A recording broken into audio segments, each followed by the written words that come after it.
llama Leyendas de Promesas del Ring. La lucha libre en su haber y en su quehacer ha trascendido el ring y ha trascendido las arenas de lucha libre. Ha invadido casi todos los ámbitos del quehacer humano y la literatura no se ha salvado de ella. Hoy, a esta literatura ya publicada se suma un nuevo libro. Hoy nos encontramos con el autor de un nuevo libro dentro de la literatura de lucha libre. Su nombre es Alfredo Gutiérrez y su obra se llama Antifaz de Lucha Libre, y a él le decimos bienvenido a Leyendas de Promesas del Ring, Alfredo. Muy bien, Trini, muchísimas gracias la oportunidad que me das de poder exponer este trabajo que primero fue académico y ahora hay oportunidad de publicarlo en libro. Bueno, bien lo dijiste, el título del material de este libro se llama Antifaz de Lucha Libre, 1320 máscaras caídas y primeros enmascarados, evidentemente, de la lucha libre. Como ya lo dije, el antecedente de este trabajo es mi tesis de titulación que hice en la Facultad de Ciencias Políticas en la UNAM. Esto sucedió aproximadamente en 2002, aunque he de aclarar que el trabajo de investigación que yo he estado realizando lleva pues más de 20 años. Entonces lo que hice es un trabajo muy meticuloso, muy detallado de todo lo que tiene que ver con máscaras en la lucha libre. El fenómeno de la máscara de la lucha libre, que se da en México principalmente, es muy interesante, a diferencia de lo que sucede en otros países, tan interesante como lo es de alguna manera en América Latina. Sin embargo, México es donde más enmascarados hay, donde se le da más importancia, esto dicho por los extranjeros, y que también nos damos cuenta que tiene mucha trascendencia. Entonces, es por ello que la investigación que yo realicé tiene que ver con todo el fenómeno de la máscara. ¿Qué se siente un luchador al portar la máscara? ¿Qué es lo que sucede cuando un luchador pierde la máscara? Pues recordemos que el aficionado también se contagia de lágrimas cuando un enmascarado pierde ese misterio, ¿no? Entonces, alrededor de su familia llora también el luchador, pero también gran parte de esa afición se vuelve pues nostálgica, porque de alguna manera es una herramienta del luchador que ya no va a aportar. Es como si el albañil perdiera su cuchara o su pala, ¿no? De alguna manera son herramientas. Entonces en la lucha libre pasa a ser lo que es la máscara. La máscara, el perder la máscara genera mucha pasión, mucha adrenalina, porque no es como perder una cabellera o no es como perder un campeonato, sino que pues es algo que los identifica, lo que viene siendo una segunda piel. Entonces es por eso que yo me di la tarea de hacer una investigación profunda, donde además el libro trae 1320 máscaras caídas. Desde luego no son la totalidad, yo creo que en México han caído cuando menos unas 10,000 máscaras, pero está lo más representativo: cuando pierde la máscara Ángel Blanco, cuando pierde la máscara el murciélago enmascarado, que después es el murciélago Velázquez, y bueno, luchadores que han hecho mucha historia en México. Bien. ¿Recuerdas tú cómo fue tu primer contacto? El primer contacto que tuviste con la lucha libre, en la niñez, en la juventud o de adulto para hacer la tesis. ¿Cuándo fue cuando Alfredo tiene el primer contacto con la lucha libre? Porque hay autores que nada más que nunca fueron aficionados a la lucha libre. Ellos nada más se concretaron a hacer un trabajo para un libro y ahí acabó. Pero en este caso, ¿cuál fue el primer contacto que tiene Alfredo con la lucha libre? Bien. Realmente no entra directamente, mi afición no entra directamente por el asunto de los luchadores, sino que más bien por el misterio que guardan algunos músicos de rock, sobre todo, ¿no? Al menos a mí me llamó mucho la atención el maquillaje que usaban los señores de Kiss, un poco Alice Cooper, los grupos de black metal que se tapan la cara, y de repente lo pasé a la lucha libre. ¿Cómo es que la lucha libre llega a mi vida? Pues como todos los niños de chavito, a mí me regalaban muñecos, que todos recordamos cuál era la posición de ese muñeco, que era como la del santo. Entonces esos fueron los primeros contactos que yo tuve, y después poco a poco pues me atrajo el fenómeno ya de lo que es la lucha libre. Y antes que nada, bien lo dijiste, este no es un trabajo improvisado, que me lo hayan encargado y que lo tuve que sacar, no, primero yo tuve que ser muy aficionado, muy aferrado a los datos precisos para poder hacer este trabajo, es decir, no fue por encargo, sino fue primero que nada por mi afición y amor a la lucha libre. ¿Este es lo primero que escribes sobre lucha libre o ya habías escrito algo más sobre lucha libre? No, yo me inicié escribiendo en la revista Box y Lucha. Yo hacía entrevistas a los luchadores, sobre todo a los novatos en aquel entonces.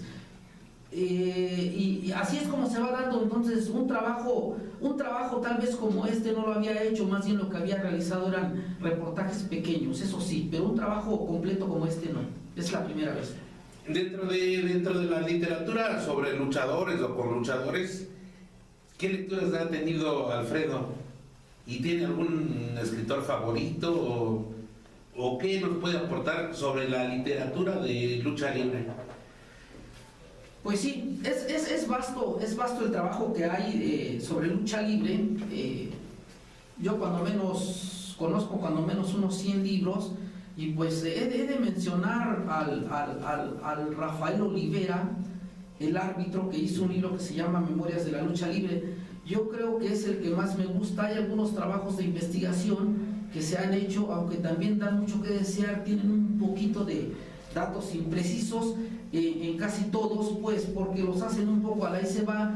Lo que pasa es que el hecho de decir que un luchador destapó a un luchador B, un luchador A destapa a un luchador B, pues resulta que efectivamente destapó el luchador A al B, pero ¿qué creen? Que el B no era B, era C cuando lo destapó. Entonces hay que manejar muy bien los datos, porque a veces me pasó la semana pasada con un señor que es de aquí de Nesa, me dice, yo soy Misterio Blanco y destapé a Arimán, y entonces uno estaría tomando sus datos y me da el nombre de Arimán, en qué arena y en qué fecha. Pues resulta que por casualidad me encuentro al señor Arimán y me dice, no señor, eso es mentira, yo como Arimán nunca he perdido la máscara. Pero ¿qué cree? Sí perdí la máscara, lo cual no lo voy a decir porque Arimán no ha perdido esa máscara. Yo ya sí perdí la máscara con el señor Misterio, pero ¿qué cree? Fue con otro personaje. Entonces ahí es donde hay que tener cuidado. Una persona que no tenga cuidado, pues evidentemente va a decir que destapó a Arimán, y vaya sorpresa, no fue Arimán, sí fue la persona, pero con otro personaje. Entonces hay que tener mucho cuidado en este tipo de datos, y es en lo que normalmente caen muchas personas que se dedican a escribir un poco al vapor sobre lucha libre. Y es ese otro trabajo que puede ser de trabajo. Yo creo que máscaras, fuera máscaras es el otro, un trabajo que me parece bueno. ¿A qué tipo de público piensas tú que va dirigido tu trabajo ya de Antifaz de lucha libre? Muy bien, por razones académicas evidentemente debe tener un poquito más de certeza, un poquito más de nivel académico para el trabajo que yo hice para la UNAM, porque también es cierto que es para investigadores, y dicho sea de paso, he tenido el gusto de que esa tesis lo han consultado gente de Argentina, gente de Colombia y de otras partes del mundo que han checado, y gente de provincia, gente de Puebla, gente de Guadalajara ha venido, se ha encontrado con ese trabajo. Ahora, ya como libro, evidentemente lo tuve que bajar a un vocabulario más fluido, más de camaradería. No dice groserías, es un libro muy sano que va dirigido también sobre todo a los adolescentes, aunque también para un alumno de primaria lo puede leer bien. Es una lectura muy entretenida, que jala, que llama, que se saborea, que te intriga, que te va jalando como si fuera una novela, ¿no?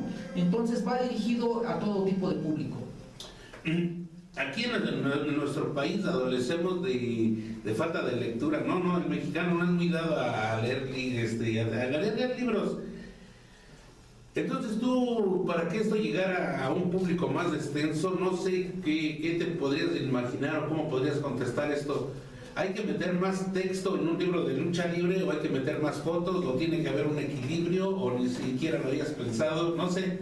No, sí, primero que nada, la lucha libre es colorido, es imagen, es máscara. Entonces, al público adolescente o a los niños, que el público mayor de la lucha libre son los niños, entonces tiene que ser muy colorido y apoyado evidentemente de muchas imágenes. Lo menos que se pudiera de texto, porque lo que llama más es la imagen. Y si hay que hablar de un luchador, yo creo que a veces basta con una fichita o al menos que sea un especial de ese luchador para que incluso saquemos fotos de cuando va al campo, de dónde es originario, de su familia, un reportaje más profundo, pero yo siento que si se trata de un libro hay que hacer un poco flashazos. Esto es su programa Noticias, Leyendas de Promesas del Ring. En unos breves momentos continuamos. Sí, continuamos aquí en la plática con Alfredo Gutiérrez, autor de el libro Antifaz de Lucha Libre. Alfredo, ¿usted de qué parte es originario? Bien, yo nací en el estado de Oaxaca, en un pueblito que se llama Mazatlán de Flores, pertenece al municipio al distrito de Teotitlán de Flores Magón, y bueno, pues yo nací ahí, soy de origen mazateco. Sí. Le preguntaba yo a usted acerca de cómo fue su primer contacto con la lucha libre, ¿no? ¿Cómo ve usted el panorama así en general de la lucha libre? ¿Los aficionados siguen siendo niños? ¿Ya abarcó un público más femenil o el público adulto que es conocedor de la lucha libre? ¿Cómo ve usted el panorama en cuanto al público que tiene la lucha libre? Bien, la lucha libre siempre ha tenido su público preponderantemente en los niños. Los niños llevan a sus papás a la lucha libre. Respecto del público femenil, más bien los tiempos han cambiado. La verdad es que sí, la gente acudía menos, al igual que a los toros, igual que al cine, un poquito menos las mujeres, como que tenían más libertad que los hombres. Hoy en día pues sabemos que la mujer juega un papel muy importante dentro de la sociedad y cada día pues se le integra más, y entonces eso también ha venido a favorecer al público femenil de la lucha libre. Es cada vez más grande, pero no solamente el público, sino también hay más mujeres participando en la lucha libre. Si bien es cierto que de 20 luchadores había solo una mujer antes, pues ahora ha cambiado un poquito, ¿no? El porcentaje de participación de las mujeres, tanto como afición como luchadoras, pues ha crecido bastante. El público es muy diverso. Alfredo, quien esté interesado en adquirir su libro, ¿con qué se va a encontrar el contenido del libro? Vamos a entrarle ahora sí al contenido del libro. Dice usted 1320 máscaras. Vamos dándole una probadita. ¿Cuál fue la primera máscara que cae o que se tiene el registro de que fue la primera máscara que cayó, o sea, así registrada? Bien, vamos a manejar un poquito el antecedente. De golpe yo te puedo decir que la primera máscara que cae en México sucede en Guadalajara, justamente con el enmascarado de nombre Luis Núñez. Él es el primer enmascarado que sucede, aunque la modalidad la inicia su hermano Mario, pero quien pierde la máscara es su hermano Luis. Eso sucede en Guadalajara, en la arena El Progreso, en abril de 1934. Ese es el antecedente de la máscara, aunque si nos vamos un poquito más atrás, pues la tradición enmascarada pues viene de Europa, viene de por aquellos rumbos, llega a Estados Unidos y de Estados Unidos a México. Como vuelvo a repetir, en México es donde encuentra mayor arraigo una máscara que no era estética, una máscara que era por propia naturaleza ruda. ¿Cómo era? Pues era de aspecto terrorífica, era de aspecto duro, porque lo que había que hacer en aquel entonces era impactar al público aficionado a la lucha libre, que no era tan grande, era poco en sus inicios, ¿no? Recordemos que la lucha libre inicia en eventos alternos, en un evento de relleno, como sucedió en los cines, como sucedió en los circos, y hasta después va adquiriendo la popularidad que tiene. Entonces el antecedente de la máscara, de cuando presenta el primer cartel el Consejo Mundial de Lucha Libre, Empresa Mexicana de Lucha Libre, sucede en 1933 en septiembre, aunque pues ya habían habido funciones esporádicas con anterioridad. y digamos que le corresponde a la empresa mexicana enmascarar a señor Mario Núñez en la Arena México. Sí. Y también encontramos en su libro quién fue la primera dama, la primera mujer luchadora que pierde la máscara.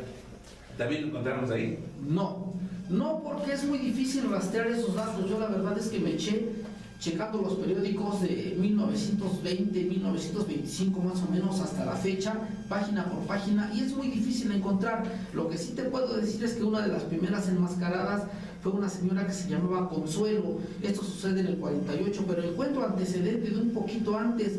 Encuentro a la vampiresa, encuentro a Silver, que es mujer, y entonces no podemos, a mí me cuesta trabajo dar quién fue cuál es la primera máscara de una mujer que cae, pero sí puedo decir quiénes son las primeras enmascaradas mujeres. Solamente como una probadita, ¿no? Para que la gente se interese en este trabajo que realizaste. Aparte de que vean de las máscaras que cayeron, ¿qué otra cosa nos encontramos con tu libro, en tu obra? ¿Qué otras cosas podemos encontrar? Bien, nos vamos paso a paso. Datos muy interesantes. Voy a permitirme a abrir el libro. Nos encontramos que el antecedente de los enmascarados viene de los Estados Unidos, y nos encontramos de esta manera a Masked Marvel, que anda en 1930-1932 en Estados Unidos. De allá viene la idea para pasarse a México, y en el caso mexicano, como vuelvo a repetir, es el enmascarado. Despuésito viene el enmascarado español, el enmascarado USA, y después viene la maravilla enmascarada, a quien todo el mundo da como el primer enmascarado en México, que es Ciclón Mackay, lo cual no es el primer enmascarado, sino que sucede después. Un dato interesante es, por ejemplo, que viene en el libro, que por ejemplo el médico asesino sí perdió máscara con el personaje de asesino, lo pierde ante Rito, y viene pues la cartelera. Otro dato interesante que viene en este libro es los personajes del señor Black Shadow, Alejandro Cruz. Él sale a escena con un personaje que se llama La Jungla Alexander, y también con el personaje de Ghost, y luego también con Black Shadow. ¿Qué es lo interesante de este dato? Que se le programa en la Arena Nilo, en la Arena Canadá Dry, a la misma hora, el mismo señor Alejandro Ortiz, es decir, con tres personajes. ¿Qué es lo que sucede? Que tripletea al señor, y entonces ese es un dato interesante. La maravilla enmascarada también pierde máscara, y así vamos encontrando el enmascarado rojo, el hombre de la máscara de oro. ¿Qué es esto? ¿Por qué los menciono? Porque en todos los libros que yo he checado, que como he repetido son más de 100 libros, la verdad es que yo no he encontrado estos datos, nada que los mencione. No hay nada, y cuando los mencionan, por ejemplo, en un libro que hizo el señor Meré de 100 años de lucha libre, que también es muy bueno, pero también tiene algunos datos imprecisos, como por ejemplo que sucede, donde menciona que cae la primera máscara en Guadalajara en 1940 con Black Demon y no sé quién más.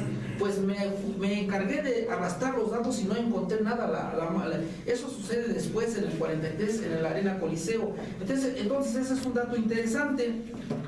Como vemos, también vienen fotos de el espectro de Ultratumba con una caja, con un ataúd, lo cual si vemos lo que hace Undertaker, pues no se compara, no es diferente, y tiene un antecedente en el caso mexicano.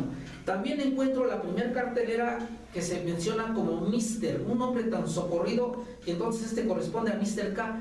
Mister, ¿no? Es un nombre muy socorrido en la lucha libre, y lo vemos en repetidas ocasiones. Pues me encontré la primera cartelera. También me encuentro al primer Junior, que es José Ruesga Junior, de 1945. A lo mejor hubo antes, pero pues a ver quién da más. Esta es la cartelera más vieja que yo encuentro de un Junior. Y así nos vamos, ¿no? El primer encuentro de máscara contra máscara que encuentro es el del chimpancé contra la bestia. Sucede en la Arena Coliseo en 1943, noviembre 28. Y entonces así nos vamos. Es un libro donde viene en blanco y negro por propia naturaleza de las fotos, pero también es un libro que está actualizado y que viene a color, que viene con un anexo de máscaras, con una, le voy a mostrar a color, que viene a color, también viene con muy buen material, viene en papel cuché, y bueno, viene un anexo de máscaras caídas, que como repito son 1320 máscaras caídas con lo más representativo. Eso es lo que podemos ver en este trabajo. Alfredo, a usted como aficionado a la lucha libre, ¿qué le atrae más de los gladiadores?